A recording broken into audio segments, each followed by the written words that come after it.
नमस्कार। India debate में आप सबका स्वागत है। मैं हूं आशुतोष पाठक। आप सबको बेसब्री से इंतजार होगा आज के दिन का, 23 मार्च का। लाइव शुरू करने के पहले हम शुरू हो चुके हैं, आप जुड़ रहे हैं। आप दर्शकों से अनुरोध है कि अधिक से अधिक जुड़ें। आज आपके लिए जीत के दरवाजे जो खुले हैं, ये खुशी का वक्त है। कई बार मुझे सुनना पड़ता है, बहुत सारे हमारे दर्शक कहते हैं कि क्यूवाइव चैनल जो है कोई नहीं चला रहा है, यूं ही लगा हुआ है, कोई मतलब नहीं है, कहीं तो खबर आती नहीं है। और शायद वो ये सोचते हैं कि अन्य जो मीडिया संस्थान है, अन्य जो मीडिया समूह है, इंडिविजुअल के भी जो यूट्यूब पर इन्फ्लुएंसर हैं, वो शायद इस विषय को उठाएंगे।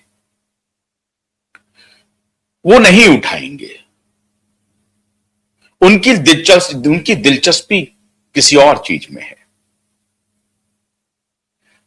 आपके कई बार हमारे उन दर्शकों के मैं तोहमत को झेलता हूं, आरोप को भी झेलता हूं।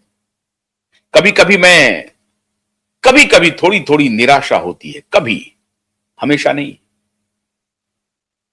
कि मैं ये लड़ाई लड़ रहा हूं और लोग आक्षेप कर रहे हैं। किसी मीडिया में तो नहीं है। खामखा क्यूवाइव नेटवर्क लगा हुआ है, क्यूवाइव खबर चला रहा है।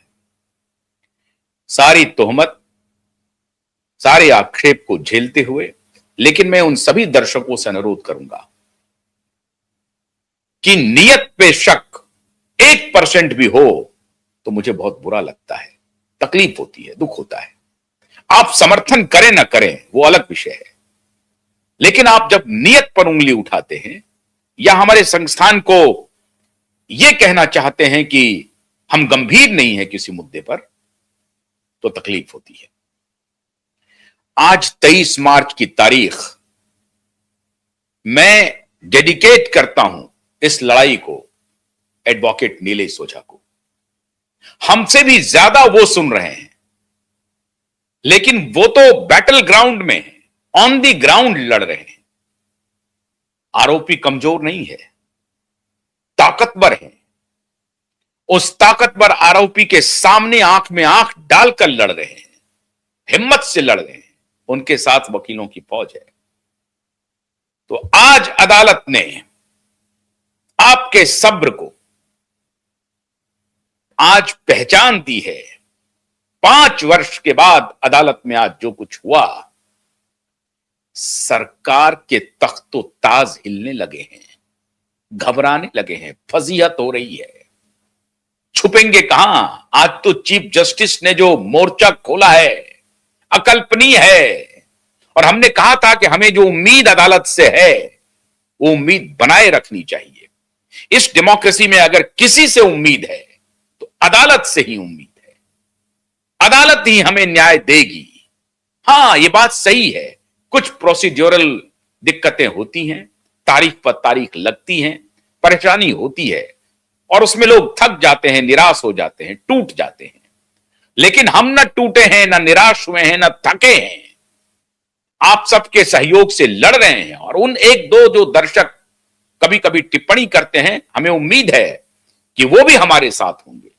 उनको लगेगा कि हां, ये लड़ाई शुद्धता से लड़ी जा रही है और न्याय के लिए लड़ी जा रही है, कोई एजेंडा नहीं है। वरना हमें सरकार से क्या लेना देना? हमारा कौन सा खेत चरा लिया है या खेत को उजाड़ दिया है हमारे फडणवीस साहब ने? हमें क्या लेना देना?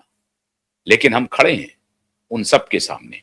स्वागत करते हैं एडवोकेट नीलेश ओझा जी का। बहुत बहुत स्वागत है नीलेश जी। माफी चाहता हूं, थोड़ा वक्त लगा आपको ज्वाइन कराने में, लेकिन आज जो अदालत में हुआ है, आपके चेहरे से लग रहा है कि मामला बहुत शानदार हुआ है। आज दिशा के पिता को, सतीश साल्यान जी को भरोसा हो गया होगा कि अंधेर नहीं है, देर जरूर है। वो थे ना, साथ में थे, आज साथ में थे हाईकोर्ट में। वो साथ में थे ना हाईकोर्ट में? हाँ, साथ में थे, बहुत सारे वकील थे अपने। आज सारे मीडिया संस्थान देखें, और मैं अनुरोध कर रहा हूं चीफ जस्टिस ऑफ इंडिया से भी कि वो भी देखें, आपके जज साहब बढ़िया काम कर रहे हैं, बहुत बढ़िया काम कर रहे हैं। शुरू करें सर, क्या हुई कार्रवाई, कैसे शुरू हुई? देखो, लास्ट टाइम जो मैंने कहा था ना, हाई एंड बोर्ड का क्या मतलब है, ये मैंने समझाया था। हाई एंड बोर्ड पहले समझाइए। सुनिए, हाई ऑन बोर्ड मतलब एकदम टॉप प्रायोरिटी पे कैटेगरी ए में रखा था। 903 मतलब सीरियल नंबर 3 और 904, एक ये दो मैटर थे अपने। तो मैं पहले अपने इसके अपने बात पे आता हूं। एकदम 3 मिनट के अंदर सरकारी वकील वो आए, वो सबको फेल कर दिया हमारे चीफ जस्टिस साहब ने। और देखो, उनका क्रिमिनल लॉ का जो नॉलेज है ना, रियली मैं आई विल अप्रिशिएट। हाँ, कि मैं आपको बताऊं तो आप भी समझ पाओगे कि कितने अच्छे तरीके से उन्होंने मैटर को पकड़ा। कोई केस लॉ दिखाने की जरूरत नहीं, कोई ज्यादा बोलने की जरूरत नहीं। अच्छा, जैसा हियरिंग शुरू हुआ, चीफ जस्टिस साहब ने पहला सवाल पूछा, ये केस में एफआईआर रजिस्टर हुआ कि नहीं? अरे वाह वाह वाह वाह वाह वाह वाह वाह, तो वाह वाह वाह वाह। हाँ, तो सरकारी वकील साहब का, मैडम का जवाब आप सुन लीजिए। देखो इस पे क्या था। वो बोले, सर क्या हो गया, इसमें 174 सीआरपीसी का हमारा सब इंक्वायरी कंप्लीट हो ही गया था कि इन्होंने एक पेन ड्राइव दिया, उसकी इंक्वायरी चल रही है। हाँ,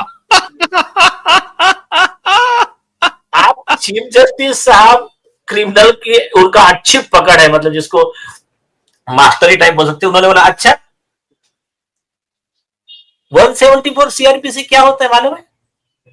हाँ, बोले 174 का रिपोर्ट जो बनता है, वो आपने वहां गए, आपको क्या दिखा इसका नोटिंग करना है।